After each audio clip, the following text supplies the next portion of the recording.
Hey everybody, welcome back to the channel. I know it's been a while.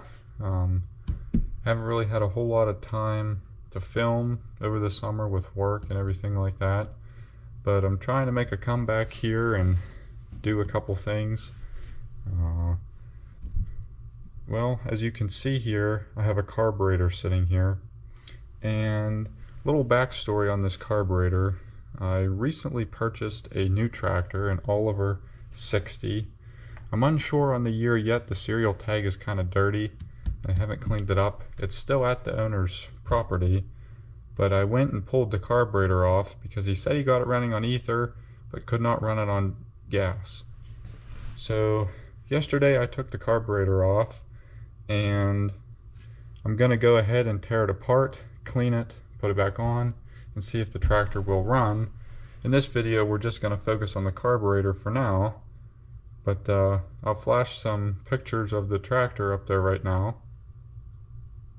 It's a pretty nice looking machine.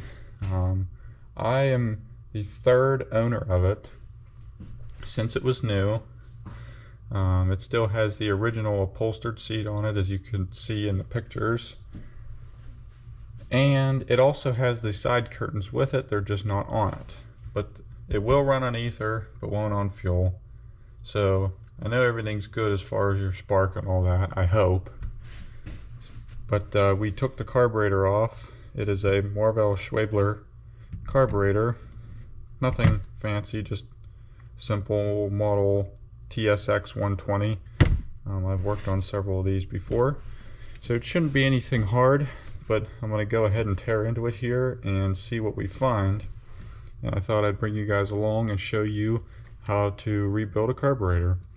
So the first thing we're going to do is we're going to take the 4 screws out of the top here so we can pull it apart to see what damage has been done inside. Is there any corrosion, any bad fuel, or anything like that? Generally, these screws come out all right. I've had a couple in the past where they really fight you and end up getting screw extractors, and it ends up being a mess. These two are coming out all right, at least.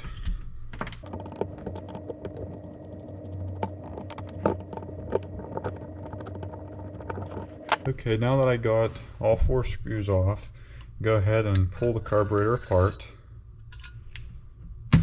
This one doesn't look too bad, actually.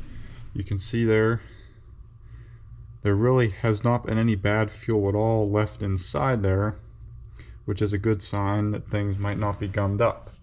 Generally what happens, people leave fuel in there and they don't drain the carburetors before they're done using it. The fuel gums up, turns to varnish, and leaves a film in there and corrodes everything out. So that's a good sign. You can see here the float doesn't appear to be all green. It has a little bit, but not too much, as these are brass and they can corrode pretty bad. The next step, we're going to go ahead and pull this pin out that holds the float in place. You can go ahead and remove your float, and inside here is your needle valve that sits in there. When your float is going up or down, it'll either push that up and seal it from fuel coming into the bowl, or it will let it down and fuel can come out.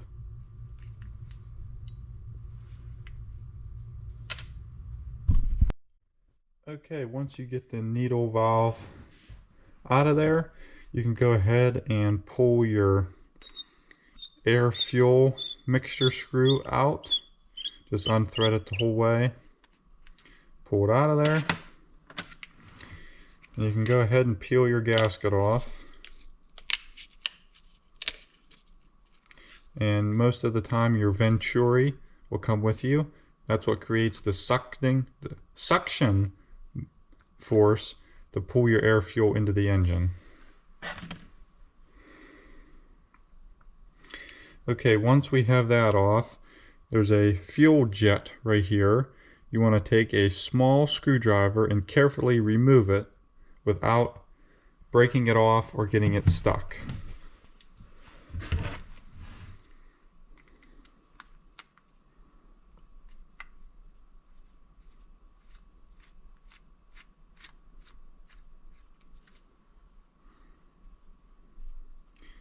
There it is right there. Next, flip it around, come up here to this throttle shaft, throttle butterfly shaft, and remove those 2 screws.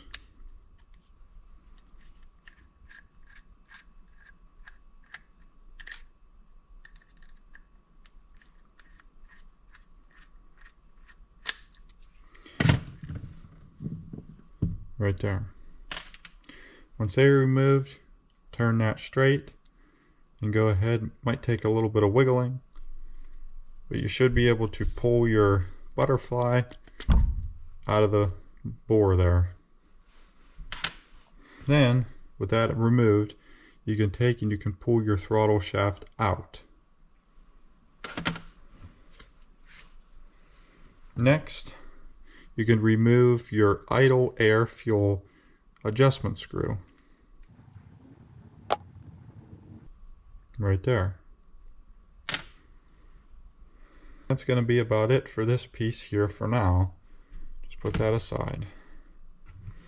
The next thing is going to be your bottom half of your carburetor, which is your fuel bowl. And the first thing I'm going to take off is this choke linkage here, just to get it out of the way and make it easier to work on.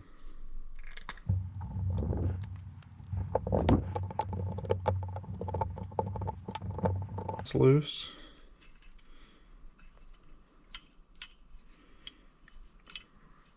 It won't come off the whole way until you pull your choke butterfly out of there. I'm actually going to leave that in there because it looks all right, and there's a lot of there's a spring in there with a valve that's kind of hard to get back on, and this one's fine, so we're just going to leave it in. Next step is going to be to pull your emulsion tube out, I think is what they call it. If there's a more technical name, you can let me know. That's always what I've called it.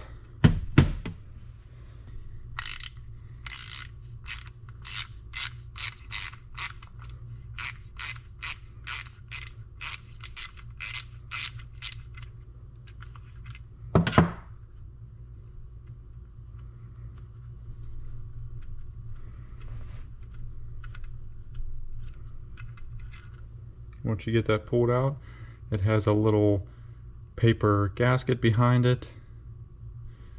Go ahead and set that aside. And you're going to want to come down here. I always like to take this drain off.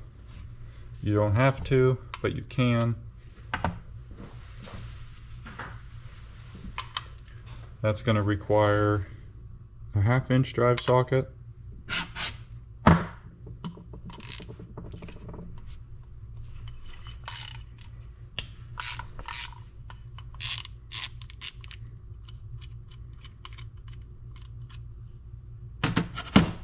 Just allows for more cleaning down in some ports there.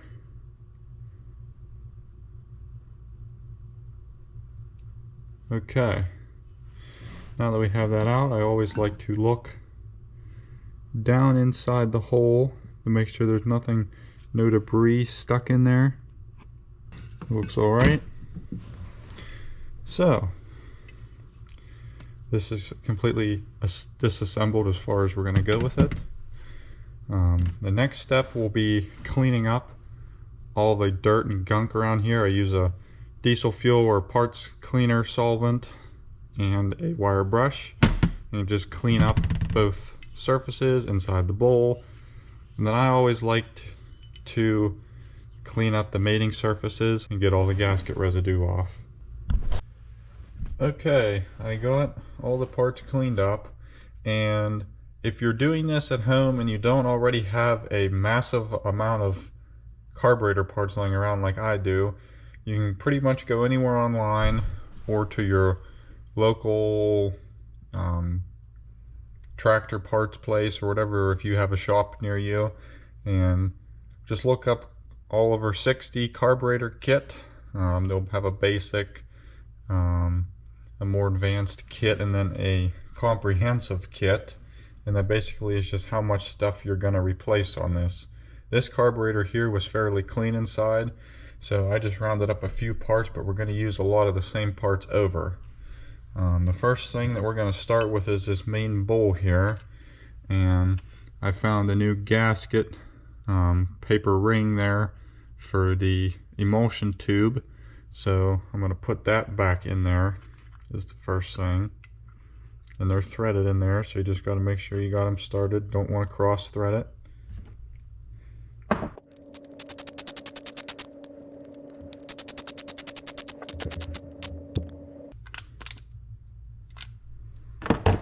Okay, got that seated on there. Just real quick, when you were cleaning that, just make sure all the little holes in there, you run a piece of wire through, make sure they're clean. I blow them through with a little bit of brake clean, and that seems to do the trick. Okay. Next thing for this here, we're going to install the drain back onto the bottom. It's just a little plug. I always like to put a little bit of Teflon tape on them when I put them back on, just to help prevent them from leaking.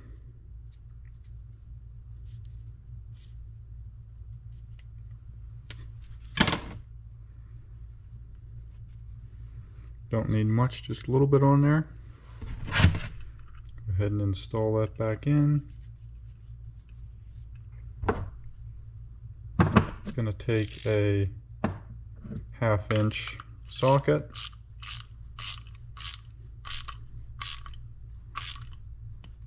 Make it go snug. And last, we're going to put the bolt back in that holds this linkage from moving.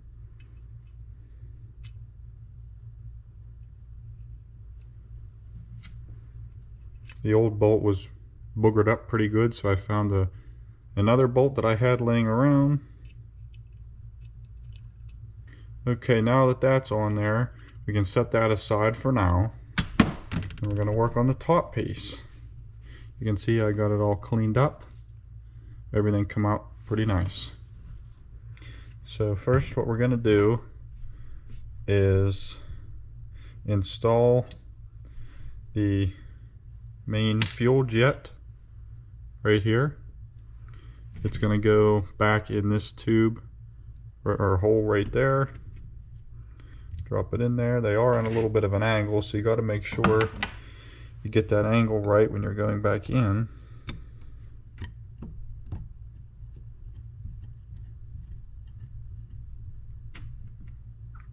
Just make them snug. No need to reef on them because you will break them. Okay, now you can flip it over on its side, and we're going to reinstall the idle air fuel adjuster screw. I run them all the way in and back them out a 1/2 turn. That's kind of a just generic setting, but you can fine tune them once they're on the tractor.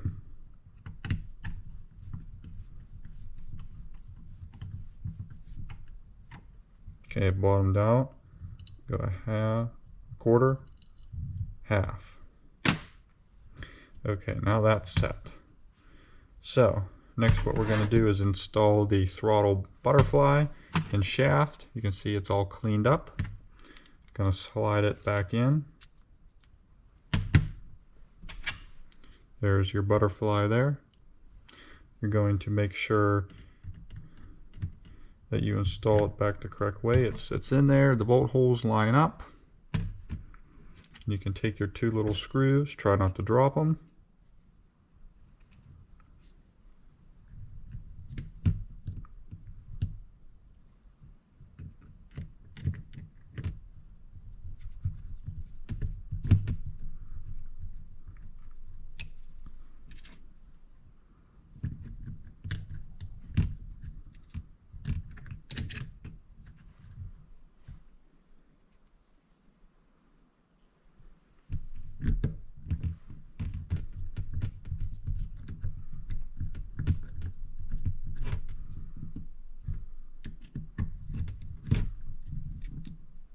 Make them snug.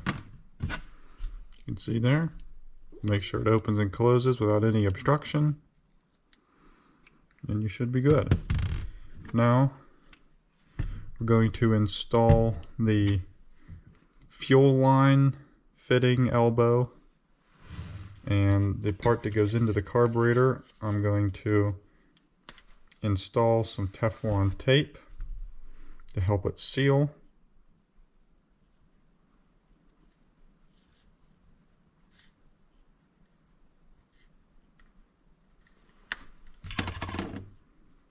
Run it on the threads a little bit there. And thread it back in.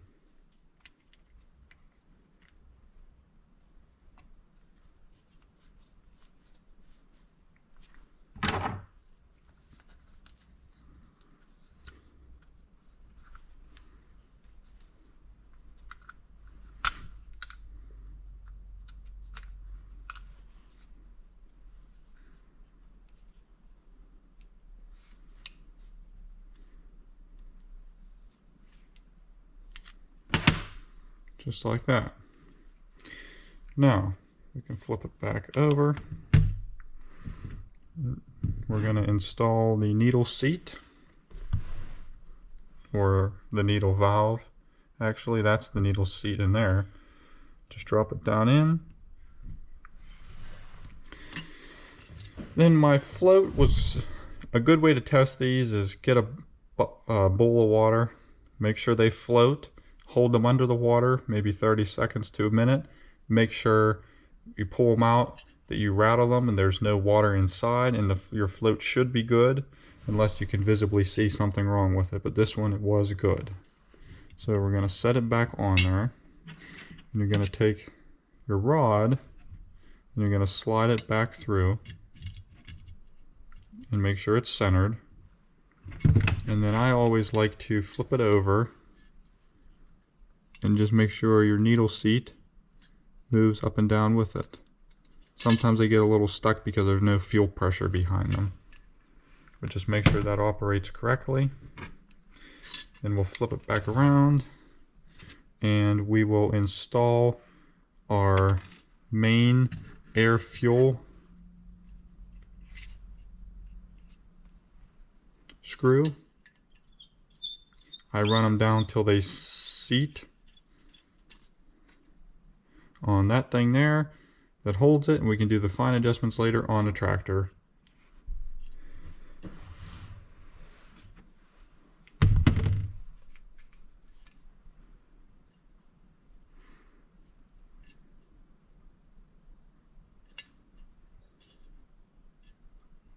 The last step you want to do is install your gasket and venturi, and I forgot you have to have the float out to do that. So just pull your rod back out, pull your float off, set it aside, lay your gasket there, and your venturi goes one way only.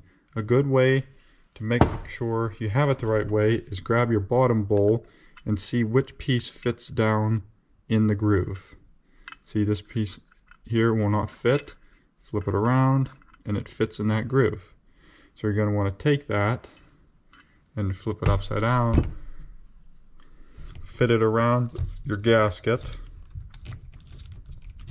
set it into place.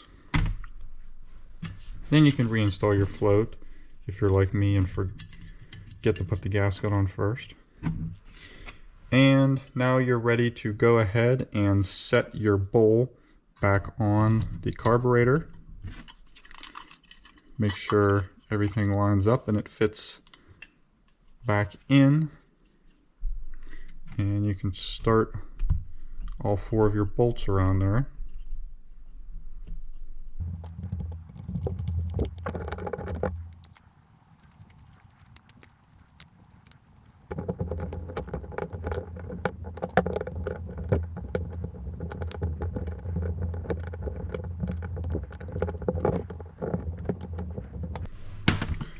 Okay, once you have all 4 bolts started, you can go and tighten them down snug, and then once they're all on there, you can go ahead and tighten them down to your liking.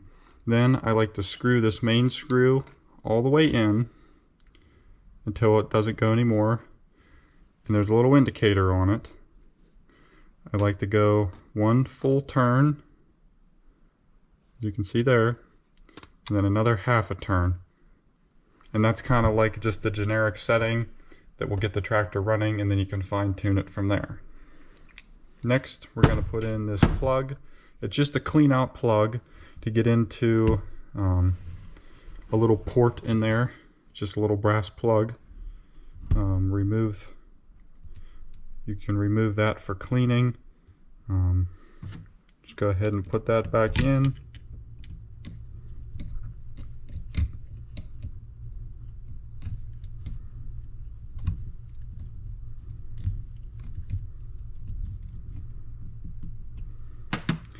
Okay, lastly, all you got to do is set your little clamp on here for your choke cable. Start the bolt onto there. I'm not going to tighten it because I still have to reinstall my choke cable that's already on the tractor. And you'll get a gasket in your kit for mounting it onto the tractor. But with that being said, this carburetor should be good to go. It wasn't a full complete rebuild. I was just doing this to get the tractor running. It didn't really have any issues other than it sat a long time. It might not have needed anything, but it was better to tear it apart and to get it squared away, and so you know that everything is good. When you do buy a kit, there will be a chart in there that shows you how to bend your float to put the right setting for how much fuel. This one was already good. I checked it before I took it apart, but they'll give you a little ruler in there, and you just got to bend each one to match that ruler. It's really simple. I forgot to mention that in this video, but you should be able to figure it out. So with that being said, the carburetor is done, and that'll be the conclusion of this video. Stay tuned for the episode 2 of this Oliver 60 revival, and we'll go from there. Thanks for watching,